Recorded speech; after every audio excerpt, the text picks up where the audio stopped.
great privilege and with great warmth we welcome the Chief Rabbi to the Hirsch Lyons Boys High School. It's wonderful to host the Chief Rabbi here, join us for davening and to give over Torah.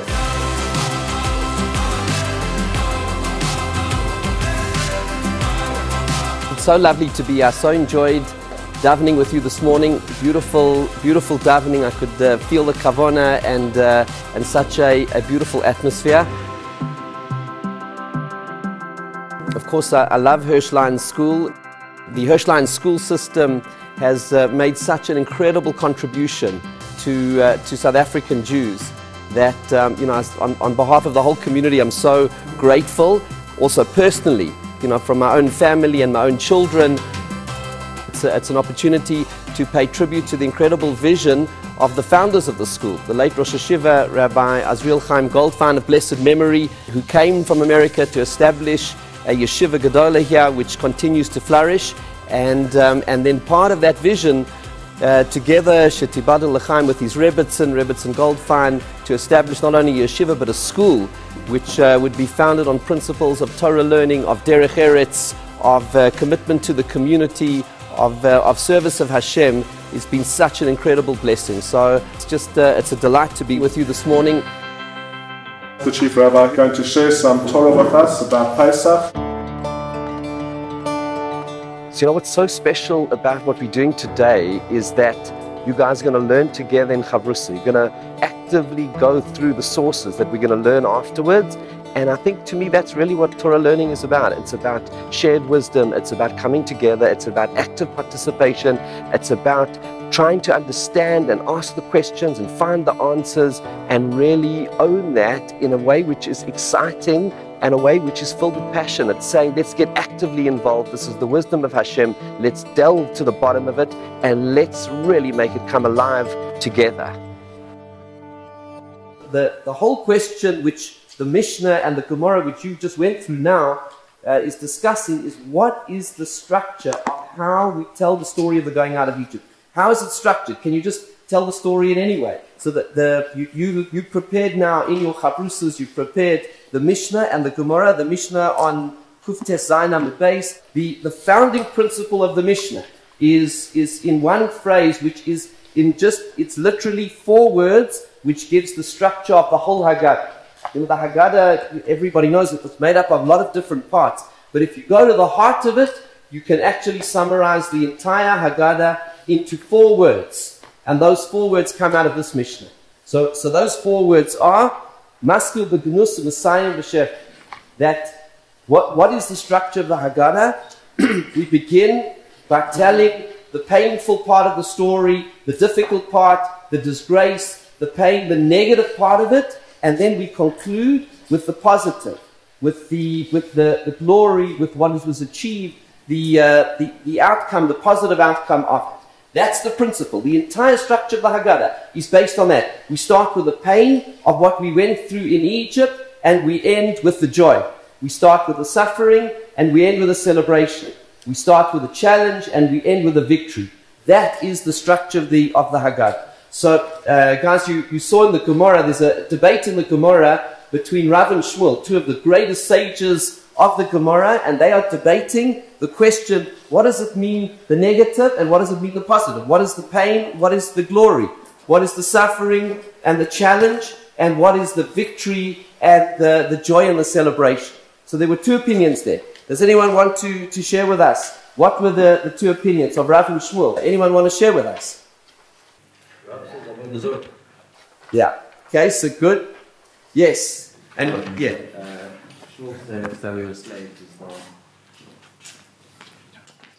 Okay, good. So we have the 2 answers here, right? Well done, guys. Rav says what was the original pain, the difficulty was the fact that we come from a nation who originally used to worship idols. And then Hashem brought us close to Him. And we read about that in the Haggadah, which is what the Rambam refers to. Because remember in the Haggadah we talk about that Mitchila Ovdei Avodah Zarah Hayu Avoseinu. In the beginning our fathers used to worship idols. And we don't have to go that far back. Who's the founding father of the Jewish people? Founding father of the Jewish people, Abraham. And who was Abraham's father? Terah. right? And Terach worshipped idols. You know the stories which are told in the Midrash about how Abraham challenged his father and the entire place where he grew up. So he came from people who worshipped idols, who didn't believe in Hashem, and who didn't believe in the truth of the universe and the existence of Hashem and the fact that there is one God. And so Abraham had to work that out for himself and then begin a relationship with Hashem. So we come from people who didn't understand anything. And then Hashem eventually brought us back and brought us closer to Torah. So one part of the story that we tell on the night of the Seder is how we used to worship idols, and then Hashem took us out of Egypt. And where did we go from after being taken out of Egypt? Straight to Har Sinai, to Mount Sinai 7 weeks later, where Hashem gives us the Torah. So one dimension of the whole telling of the story on the night of the Seder is the fact that the experience of coming out of Egypt was also spiritual liberation. That Hashem took us from the environment of Egypt, which was a world superpower at the time, which was a place where people didn't believe in Hashem, and Hashem took us out, and He gave us the Torah, so He spiritually gave us freedom. And then, of course, you have the opinion of Shmuel, who says that it is talking about the slavery, the actual slavery in Egypt, that Hashem took us out. We were slaves in Egypt. The Egyptians put us to hard labor without payment. We've been forced into that, and it was painful and difficult, and we were subjugated, and then we were freed. So you see the two dimensions that Rav and Shmuel are talking about.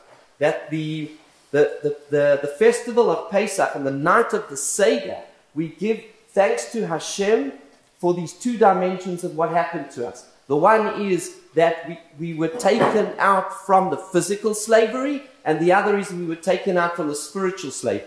Because even though Abraham discovered belief in Hashem, and it was passed down through the generations, we know that it was a big struggle for the people, and that they were immersed in Egyptian society, and it was so hard to maintain their values that they did. But then when they came out, they were taken straight to Har Sinai 7 weeks later, which is why we start counting the Omer already from the second night of Pesach, in order to link the going out of Egypt to the giving of the Torah, because it wasn't just that Hashem gave us our physical freedom, He gave us our spiritual freedom with the Torah. Not only did He save us physically, but He saved us spiritually as well. So that's the framing of the entire Haggadah. The framing of the Haggadah is moving from slavery to freedom, moving from idol worship to service of Hashem, connection, physical freedom, spiritual freedom.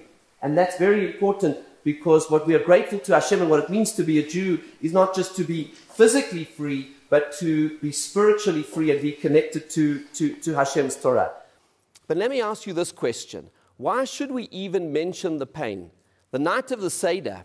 The night of the Seder is the night that it's a yontif, it's a celebration. We're there in our yontif clothes, there's good food, we're there together with family, we are singing songs of thanksgiving to Hashem. Why do we have to get into the pain of the story? The pain of the story of the slavery? Why do we have to get into the pain of the story of the fact that we come from people who never believed in Hashem?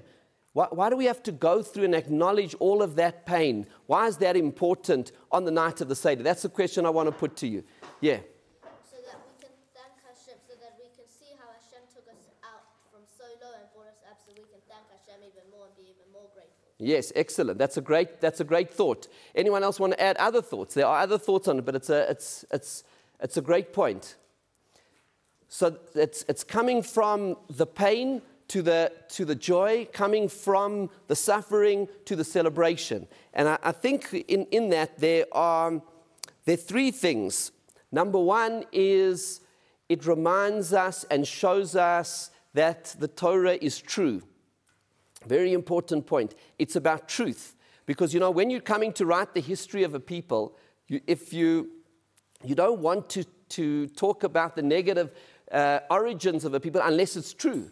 Like, the fact that the Torah tells us doesn't create it like some kind of fairy tale that we were the most amazing people and that we had all of these blessings. No, it tells us the hard, cold truths, the uncomfortable truths, which was the fact that we came from people who didn't believe in Hashem. which is the fact that we were slaves, the lowest level of society, subjugated, treated in the worst way possible, that the beginnings of the Jewish people were not a glorious beginning. Our beginnings were not something amazing and glorious. Our beginnings were actually very, very humble, and that shows us the authenticity and the truth of the Torah, because the Torah doesn't hide from us any of the uncomfortable truths. It doesn't hide from us the uncomfortable truths of the mistakes that our great founding fathers and mothers made. The Torah speaks openly about the mistakes that they made. It speaks openly about the mistakes of the generation of the desert. It speaks the truth, because the Torah is true, so it doesn't hide the uncomfortable facts. And so the night of the Seder, we don't just talk about the happy side of the story, the pleasant side, the part of the story that we are proud of. We actually also tell the part of the story that we're a little bit embarrassed of, that we actually started as slaves, that we actually come from people who never believed in Hashem, and that we were given physical and spiritual freedom. So that's the one thing. It's about truth. It's also about humility and compassion and tolerance. Because when we know that as a people we came from slavery, when we know as a people we came from ancestors who didn't believe in Hashem, then that reminds us that we need to be humble, and we need to be compassionate, and we need to be tolerant of other people. And so many times it says in the Torah, be kind to the vulnerable, to the stranger, to the widow, to the orphan, because you were strangers in the land of Egypt. The Torah teaches us compassion because we know what it's like to suffer. So on the night of the Seder, we can't just be sitting there and thinking, oh, these were amazing miracles, what a wonderful night, we're only going to talk about the good things. No, we need to go through a process of humility and compassion. We need to re-experience what was it like to experience slave. What was it like to have the humiliation of being a slave? What was it like to be cast aside? What was it like to be the victim of prejudice and racism? What was it like to be a group of people who were identified as a threat to society? And we need to feel that so that we can have compassion and tolerance and embrace every human being created in the image of God, and that we can go out to alleviate suffering, because we know what suffering is. We know what it was like to be born in suffering, to be born into slavery, and therefore we need to have compassion and kindness to every human being, and we need to do tzedakah and chesed and to do these mitzvahs, because Pesach is also a training in humility and compassion. And Pesach is also a training in gratitude. Gratitude to Hashem. Because, and this is the point that you were making, gratitude to Hashem because everything we have comes from Him. Without Him, we wouldn't be free. As it says in the Haggah, if Hashem hadn't taken us out, we would still be there.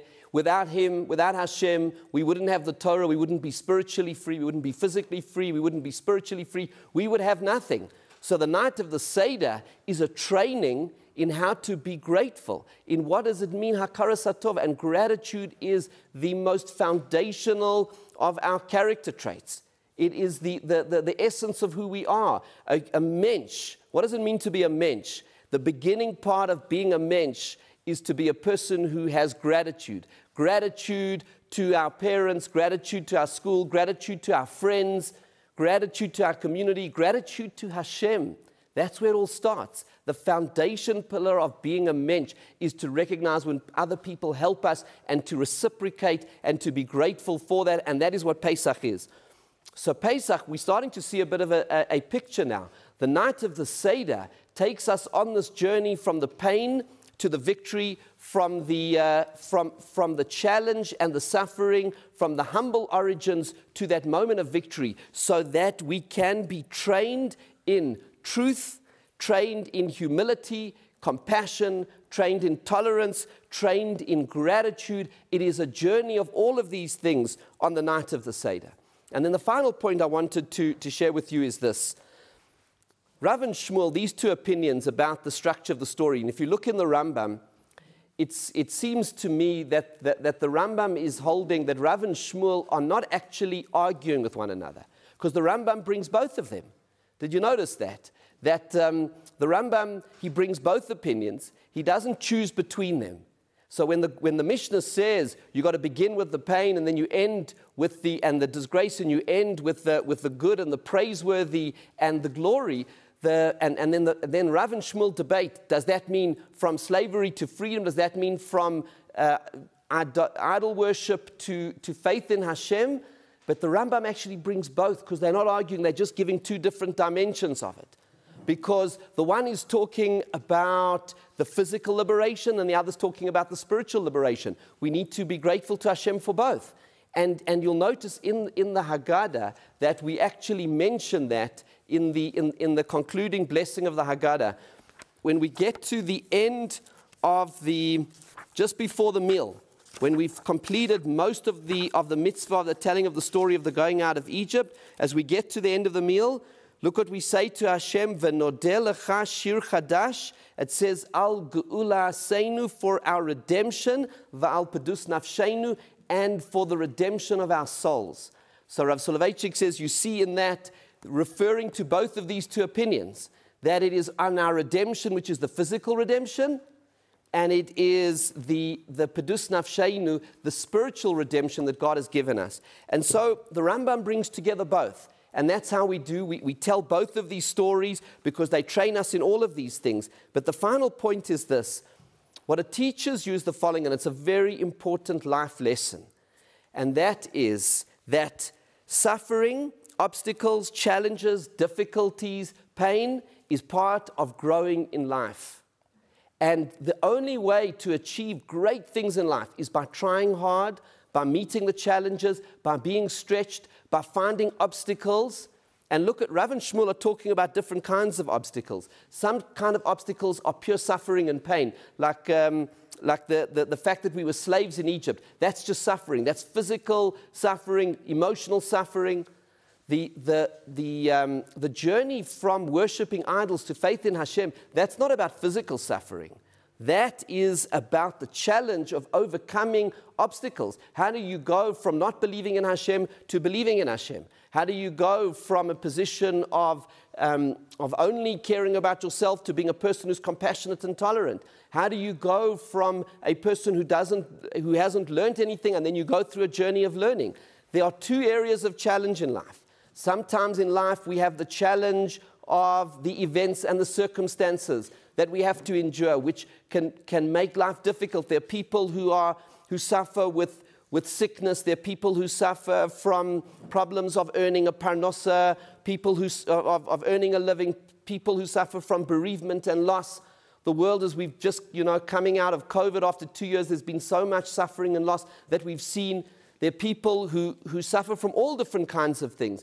And that is part of the nature of the world in which we live, and it is part of our journey of growth. The Mishnah in Pirkei Avot says that Yafeh sha'achas shel tshuva u'ma'asim tovim, more beautiful is one moment of good deeds and return in this world than an entire lifetime in the next world. And Yafeh sha'achas, and more beautiful is one moment of tranquility in the next world than an entire lifetime in this. This world is a place of struggle, of difficulty, but there's also great beauty in that. And then we try, and we're on a journey. Hashem sends our neshama into this world in order to go through all of the challenges of this world and to try hard and to become better and to find faith in Him and to do His mitzvahs and to help the people around us and to grow.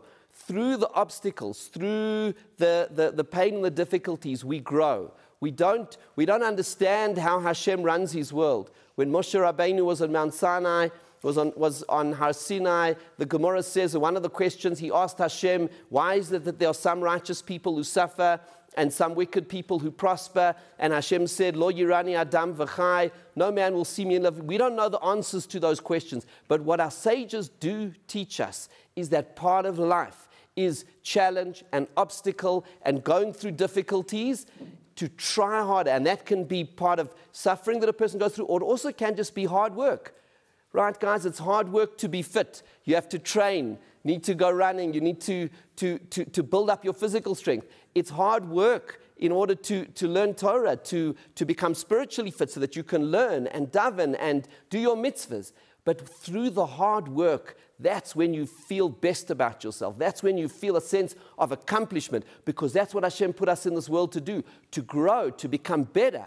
He gave us pure potential. The Maharal says we called Adam the human being is called Adam, as the Torah says, because we were created from the dust of the earth. What is the earth? He says ground is pure potential. A piece of ground is pure potential.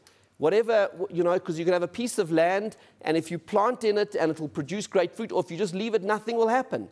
And he says, so too is the human being. We come into this world, we are pure potential, and we grow, and we develop, and we achieve great things through all of the effort that we put in to build our lives physically, to build our lives spiritually, to help people, to do mitzvahs, to learn Torah, to daven, to give tzedakah, to help a person in need, to do chesed and kindness. When we are stretching, it's not easy to do these things, but when we do them, we are growing, and then we feel best about ourselves. That feeling of accomplishment when you've worked hard and then you then you did well, or you worked hard and then you were able to accomplish something on the sports field, and when you work hard and you help another person, and then you feel good because you've helped. Or when you worked hard and you understand the Mishnah, and all of a sudden the Mishnah opens up and now there's an excitement. It's the journey of challenge. That is what life is about. And so on the night of the Seder, we don't just talk about, oh, this was all so amazing, there were all these miracles and everything was wonderful. No, we feel the pain. We remember what it was like to be slaves in Egypt. We remember what it was like that our ancestors came from people who didn't believe in Hashem. We feel the journey, and we go on that journey to feel the miracles of what happened, the joy, and we go on that complete journey. So that is the night of the Seder. It's actually a journey. You see in the words of the Mishnah when it says, Maschil begenusa Messiah b'sheva, you begin with the difficult part, the negative, and you end with the positive. What does that tell you? Maschil u'Messiah, you begin and you conclude. That tells you that the night of the Seder is a journey. It's not just a one-stop moment. It's a journey. We go through that whole experience. So on the night of the Seder, when you're sitting around with your families and you're discussing all of these things, think about the journey. Think about the journey of what it means that the night of the Seder trains us in truth. It trains us in humility. It trains us in compassion and tolerance. It trains us in gratitude.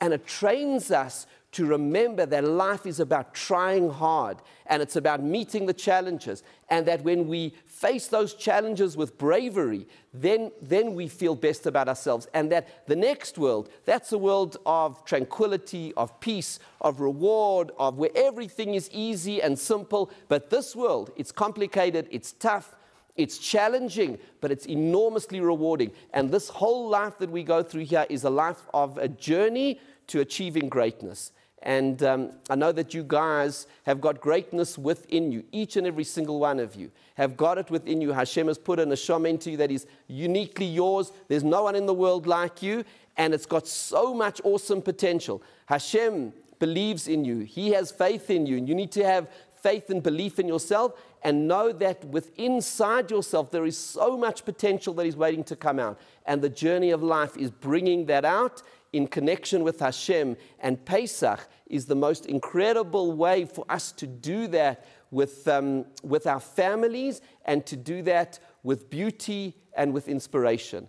I've loved this opportunity to learn with you guys. I got so much nachas, both from your davening this morning and watching you learn in your chavrusas. It's been special. I want to wish you all a chag kosher v'sameach, a good Yom Tov, and much continued hatzlacha, success in your learning, in your mitzvahs, in your chesed, and may the Hirsch Lyons schools continue to grow mechayil el chayil, from strength to strength. God bless you.